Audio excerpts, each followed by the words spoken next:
Good morning students. मागे आपण नाम सर्वनाम विभक्ती शब्दांच्या जाती काळ पाहिलेच. यावेळेस आता आपण बघणार आहोत ते वाक्यांचे प्रकार. व्याकरणाचा भाग आहे वाक्यांचे प्रकार.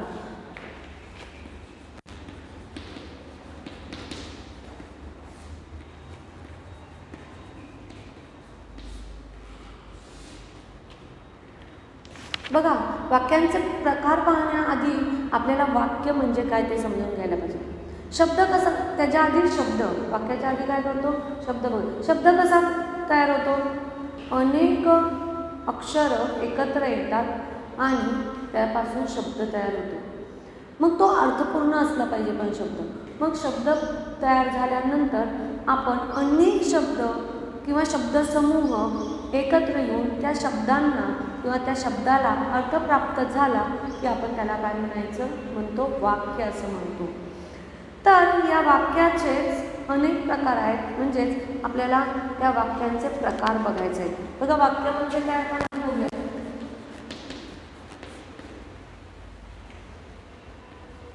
अनेक शब्द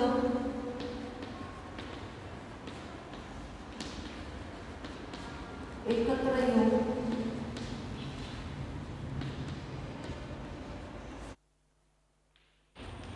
जे अर्थपूर्ण वाक्य तयार होते.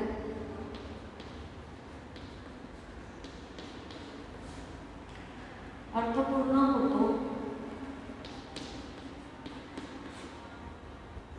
एकत्र येऊन अर्थपूर्ण होतो त्या वाक्य असे म्हणतात. असे म्हणतात.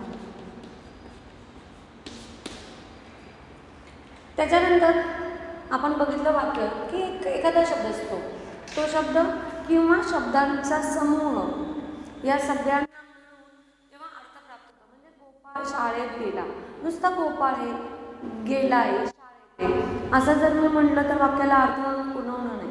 गोपाळ शाळेत गेला हे तिन्ही शब्द एकत्र आल्यामुळे ते वाक्य पूर्ण झालेले, अर्थ प्राप्त झाले.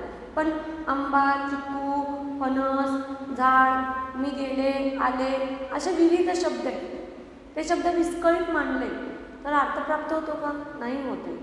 मग पण हे शब्द जर व्यवस्थित विस्कळीत शब्द एकत्र अर्थपूर्ण मांडले तर वाक्य होते. मी गावाला चालले, माझ्याकडे आज पाहुणे येणार आहे. पाहुणे वेगळा, येणारे, जाणारे असे शब्द मी असं वापरलं तर अर्थ प्राप्त होत नाही. विस्कळीत शब्दांना अर्थ नसतो. ते एकत्र येतील आणि अर्थ प्राप्त होतील, त्याला म्हणायचं वाक्य. आता त्याच्यानंतर आपण बघणार आहे वाक्यांचे प्रकार किती आहेत ते.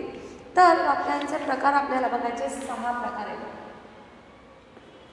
एकूण प्रकार 6. वाक्यांचे एकूण प्रकार किती आहेत? 6. ते आपण एक एक करून पाहूया.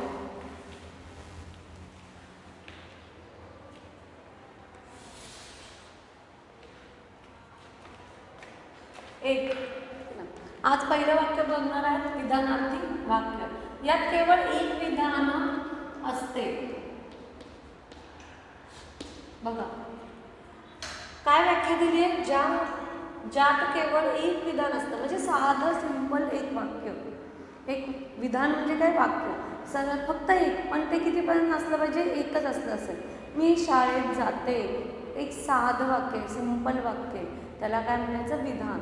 विधान म्हणजे साधं वाक्य असतं, त्याला म्हणणार आहे विधान. बघा उदाहरणार्थ,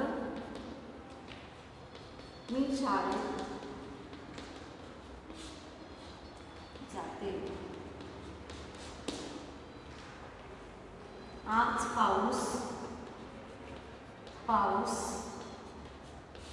पडेल,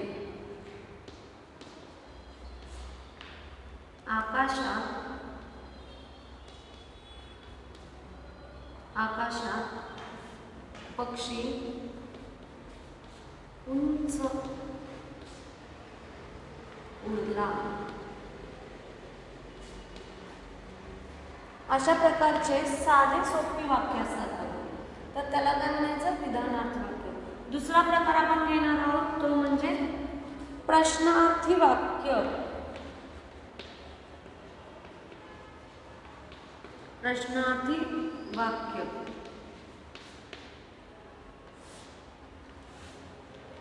बघा, प्रश्नार्थी वाक्य म्हणजे क्वेश्चन. तुम्ही इंग्लिशमध्ये काय म्हणता? क्वेश्चन. विधानार्थीला इंग्लिशमध्ये काय म्हणतात? Simple sentence.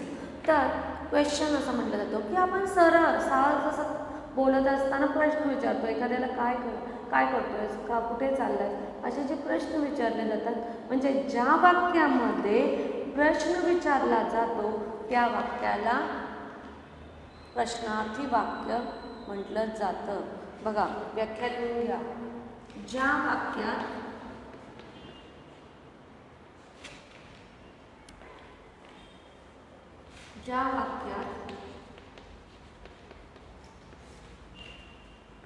प्रश्न विचारला जातो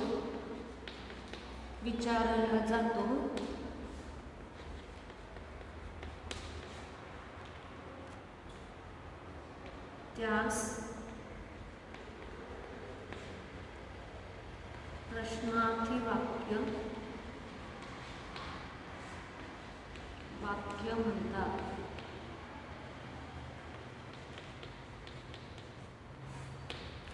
बघा, ज्या वाक्यात प्रश्न विचारला जातो त्यास प्रश्नार्थी वाक्य असे म्हणतात. प्रश्न, साधा सिंपल प्रश्न, कुठे जाणार आहेस, काय, तर ते झालं प्रश्न. उदाहरण दिले, तुम्ही उदाहरण सांगू शकता? उदाहरण सांगताय? बरोबर आहे. आई बाजारात गेली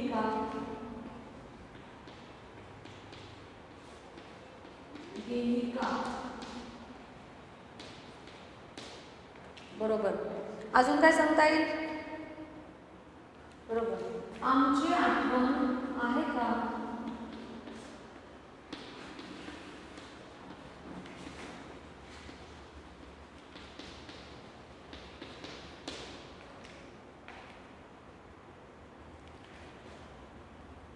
अजून आम्ही सिनेमाला जाऊ का?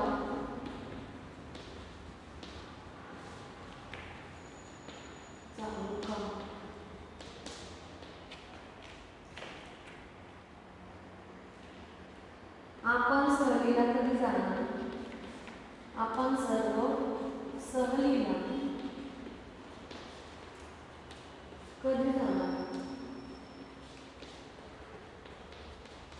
बघा, का, कधी, कोण, कुठे, कसे, केव्हा, काय, या सगळे शब्द आपल्याला काय कळतं? प्रश्न कळतो. बघा, का, कधी, केव्हा, कुठे, कसं, असे जेव्हा शब्द वाक्यामध्ये येतात, हे शब्दांनी आपल्याला काय दिसतं? वाक्यातला प्रश्न समजून येतो की तिथे प्रश्न विचारलेला आहे. आपल्याला त्याचं उत्तर असतं. प्रश्नाला नेहमी काय असतं? उत्तर. तुम्ही जेव्हा वहीमध्ये प्रश्न लिहिता त्याचं उत्तर लिहिताच. म्हणूनच प्रश्न साधा, सोपा, सरळ विचारला जातो आणि त्याला उत्तर हे असतं. प्रश्नार्थी वाक्यामध्ये कंपल्सरी कायम प्रश्नचिन्ह हे असतंच, ते द्यावंच लागतं. म्हणूनच तो प्रश्न होतो, ते चिन्ह आपल्याला प्रश्नचिन्ह आहे ते द्यायचंच असतं. अशा प्रकारे आपलं दुसरं वाक्य आहे दुसरा प्रकार आहे प्रश्नार्थी वाक्य. तिसरा उद्गारार्थी वाक्य. उद्गारार्थी वाक्य. आता बघा, उद्गारार्थी वाक्य म्हणजे काय? उद्गार म्हणजे काय? अचानक येणारे शब्द. आपण म्हणूया साधं सिंपल, अचानक येणारा मुखातून शब्द किंवा अचानक येणारे भाव, तीव्र इच्छा आपल्या ज्या असतात त्या म्हणजे उद्गार. बरोबर. म्हणजे आपली भय असतं, भीती असते, त्याचप्रमाणे आनंद असतो, उत्साह असतो. अशा प्रकारे आपल्यातली मनातील वेगवेगळ्या भावना, इच्छा या सगळ्या उद्गारार्थी वाक्यात येतात. मग कसं असतं? आपण विचार करत नाही. उद्गारार्थी वाक्यामध्ये काय करतो? आपण विचार करत नाही. विचार न करता आपल्या तोंडून पटकन एखादं वाक्य जातं, निघून जातं, त्याला म्हणायचं उद्गारार्थी वाक्य. उदाहरण सांगा, तू केव्हा आलीस? जरी प्रश्न विचारला आणि तिथं उद्गार असेल तर ते उद्गारार्थी वाक्य. अचानक, अरे वा, किती छान, असं पण म्हणतो आपण. किंवा अगं बाई खूपच चिडलेले दिसत आहेत, हे वाक्य हे मनातून येणार. वा शब्बास छान काम केलंस हो, असं जेव्हा म्हणतो तेव्हा मनातील भाव. आपण ठरवून नाही म्हणत वा म्हणायचं आहे पटकन. किती सुंदर चित्र काढलंयस, हे पण वाक्य उद्गारार्थी वाक्य आहे. उलटं विचारतोय बघा, सुंदर चित्र काढलंय का असं नाही विचार, किती सुंदर चित्र काढलंय, किती छान चित्र काढलंय असं म्हणण्यापेक्षा किती सुंदर चित्र काढलंय इथं उद्गार दिसतो. अबब केवढा मोठा हत्ती. असे आपल्याला अनेक उद्गारार्थीचे. कितीही थंडी असं आपण म्हणतो, थंडीमध्ये काय म्हणतो, कितीही थंडी. आता उद्गारार्थीची पहिली व्याख्या लिहूया बघा. मनातील भाव ज्या वाक्यामध्ये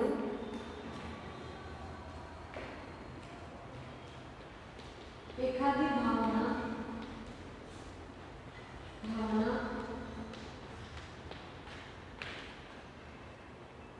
किंवा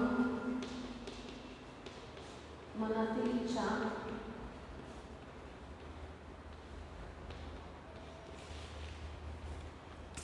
व्यक्त करण्यासाठी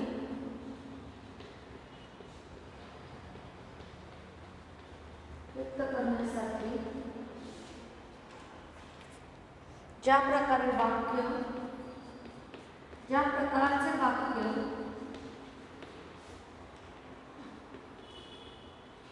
आपण बोलतो किंवा लिहितो,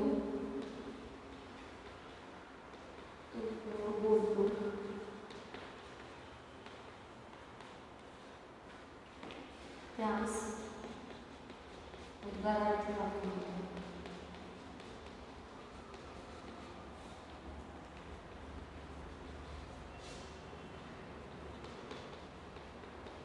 उद्गारार्थी वाक्य म्हणतात.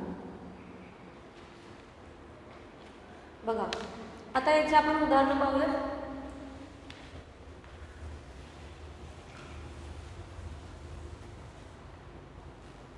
कोणते उदाहरण येतील? कोणते उदाहरण येतील? हो, अरे चार मी विसरलोच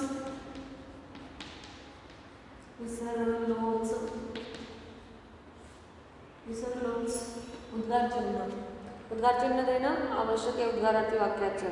किती थंडी, किती ही थंडी,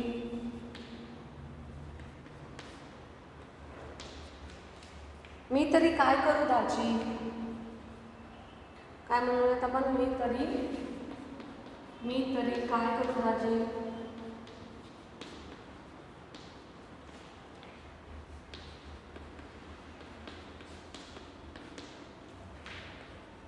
चौथा अजून काय सांगताय, काय भयंकर विचार, काय भयंकर विचार. बघा अशा प्रकारचे आपण ती वाक्य घेतो, बोलतो. भावभावना आपल्या इच्छा मनातल्या काय असतील त्या इच्छा व्यक्त करण्यासाठी जे वाक्य आपण बोलतो, पटकन बोलून जातो न विचार करता, त्याला म्हणायचं उद्गारार्थी वाक्य. आता आपण बघणार आहे चौथा प्रकार.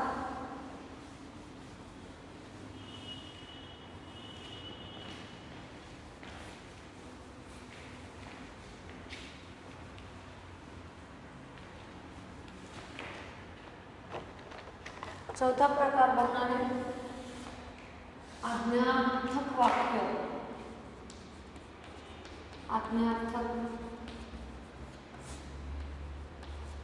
आज्ञार्थक वाक्य. आता आज्ञा या शब्दावरूनच तुम्हाला या वाक्याचा बघा इथे आज्ञा या शब्दावरूनच तुम्हाला आज्ञार्थक वाक्य म्हणजे काय ते कळालं असेल. आज्ञा देणे, आदेश देणे, बरोबर आहे, आज्ञा आदेश देणे. पण मग फक्त यात आज्ञा किंवा आदेशच येतो असं नाही आहे. आपण रिक्वेस्ट करतो किंवा प्रार्थना करतो, त्याचप्रमाणे आपण एखादा संदेश देतो किंवा आपण आशीर्वाद देतो, तोही आपल्याला या वाक्यामध्ये टाकता येईल. कधी कधी विनंती करतो, आर्जव करतो, या सगळ्या गोष्टी ज्या वाक्यामध्ये येतात, प्रार्थना करणे हेही आपल्याला या वाक्यामध्ये आज्ञार्थकमध्येच आपलं जातं. एखादं कोटेशन असतं बघा, ते नेहमी सत्य बोलावे, हे सुद्धा आज्ञार्थकमध्येच जातं. त्याला आपण म्हणणार आहे आज्ञार्थक वाक्य. अशा प्रकारच्या आज्ञा आपण बघूया व्याख्या.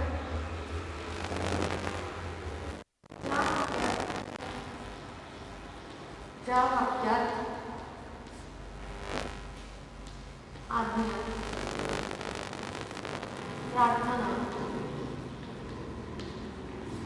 प्रार्थना, विनंती,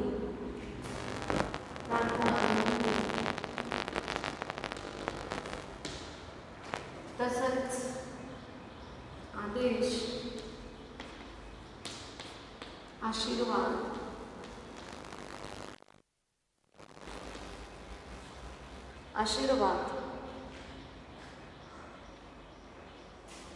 बघा आशीर्वाद असतो,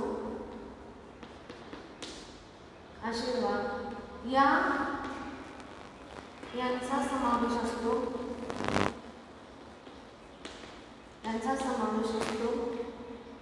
यांना असतो त्या वाक्यांना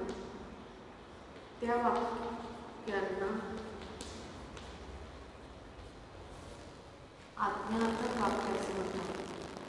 आज्ञार्थक वाक्य असे म्हणतात.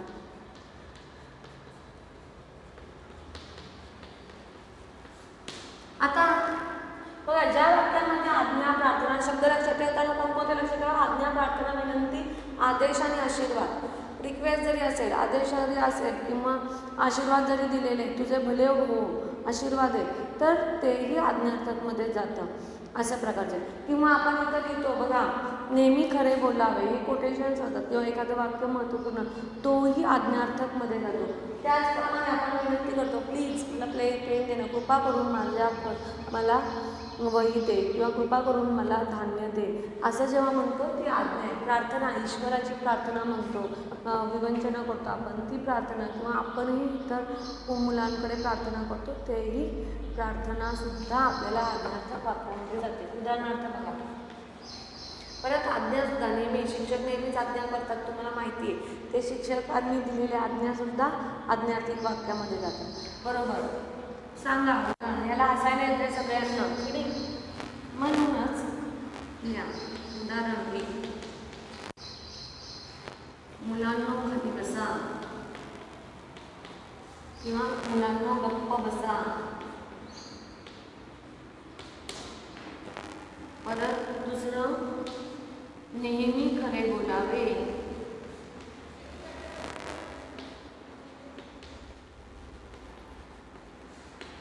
तुझे भले हो.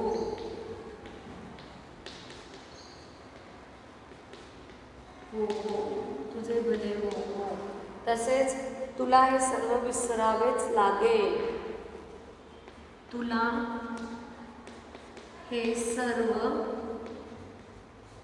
विसरावेच लागेल. वेच लागेल.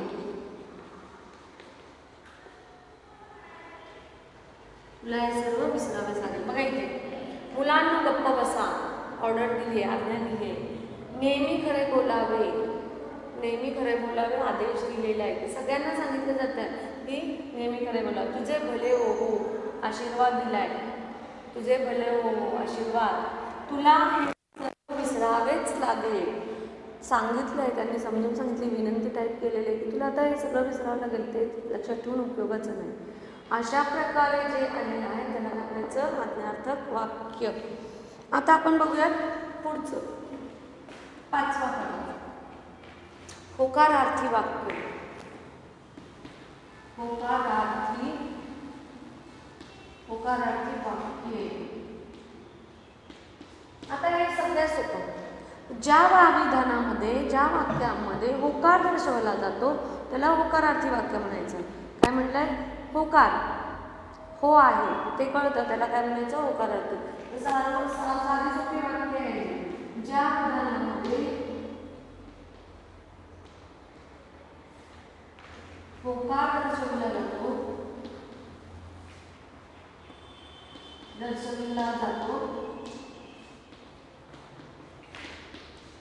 त्यास होकारार्थी वाक्य म्हणतात.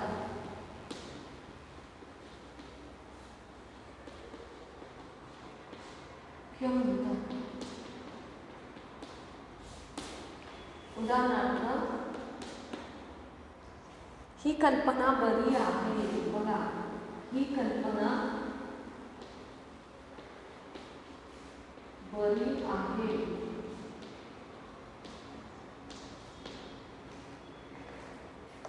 500 रुपये ही ही मोठी रक्कम आहे.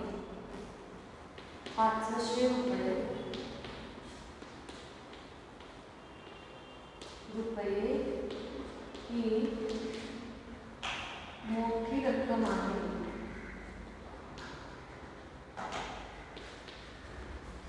बघा, होकारामध्ये आहे, होकार दिसतोय आपल्याला, होकार दर्शवला जातो. म्हणून होकार आपल्याला आहे या गोष्टीवरून खरोखर आहे, म्हणजे त्यातला नकार नाही, निगेटिव्ह वाक्य नाही होते, होकारार्थी होतंय ते. म्हणजे त्याला पॉझिटिव्ह सेंटेन्स म्हणतो आपण इंग्लिशमध्ये. 6वं आणि शेवटचं वाक्याचा प्रकार आहे तो म्हणजे नकारार्थी वाक्य. नकारार्थी म्हणजे इंग्लिशमध्ये काय म्हणायचं आहे नकारार्थी वाक्याला? बरोबर, निगेटिव्ह सेंटेन्स, नकारार्थी वाक्य. आता याच्या विरुद्ध, होकारार्थीच्या विरुद्ध काय येणार आहे? नकारार्थी वाक्य, अपोजिट. मग ते काय येईल? ज्या विधानामध्ये होकारच्या ऐवजी काही नकार दर्शवला जाईल. बरोबर, ज्या विधानामध्ये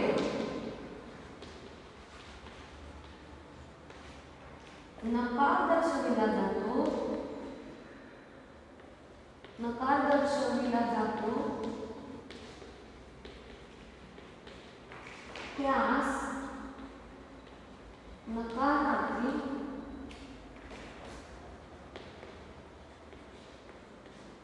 वाक्य म्हणतात.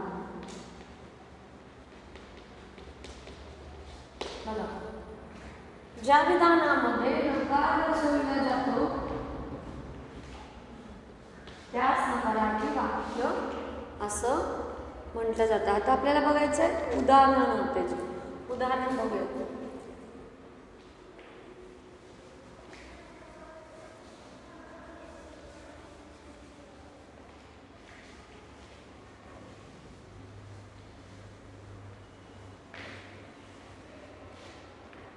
मला तुला फसवायचे, उदाहरणार्थ, मला तुला फसवायचे नाही. मला तुला फसवायचे नाही. बघा, नाही या शब्दातून, बघा, मला तुला फसवायचे नाही, नाही या शब्दातून नकार दिसतोय, नाही म्हणतोय तो, तर तिथे नकारार्थी वाक्य आपल्याला सांगतात. हे आम्हाला सोयीचे नाही, हे आम्हाला सोयीचे नाही, सोयीचे असेल, सोयीचे नाही. आम्ही गावाला जाणार नाही, जाणार नाही. उद्या परीक्षा होणार नाही,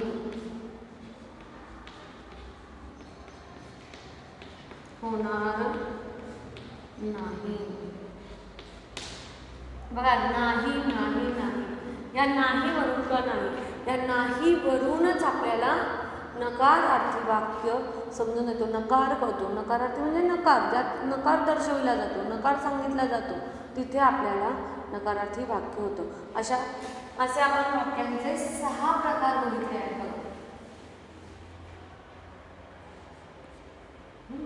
वाक्यांचे 6 प्रकार बघितले. किती प्रकार बघितले? 6. तर कुठले कुठले पहिला प्रकार बघितलाय तो विधानार्थी. पहिला प्रकार विधानार्थी वाक्य. दुसरा प्रकार प्रश्नार्थी वाक्य. तिसरा प्रकार उद्गारार्थी वाक्य.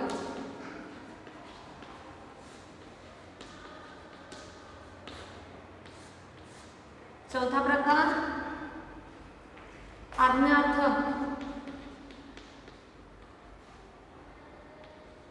आज्ञार्थक वाक्य. पाचवा होकारार्थी वाक्य.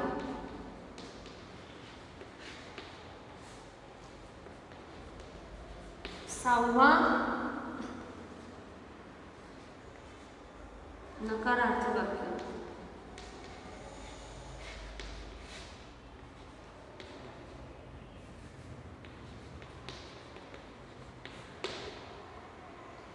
पहा आता आपण काही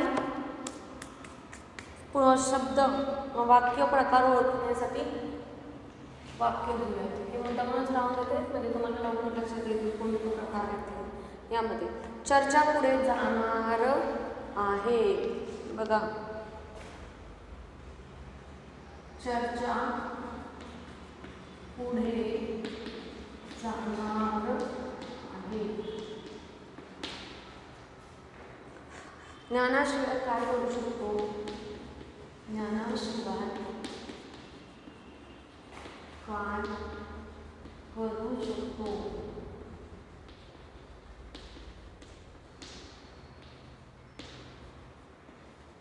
ज्ञानाशिवाय काय करू शकतो? वाईट पुस्तके वाचू नका. वाईट पुस्तके वाचू नका. दार घे लावून जाताना. दार घे लावून जाताना.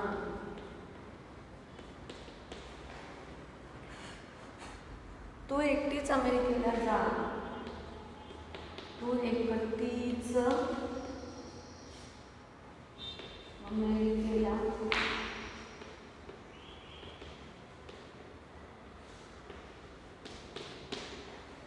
जा. अभ्यास कर.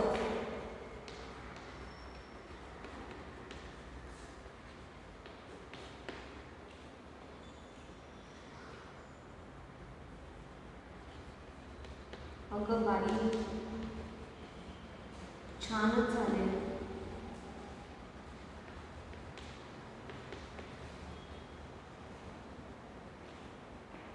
बघा चर्चा पुढे जाणार आहे या वाक्यातलं कोणतं वाक्य येत आहे?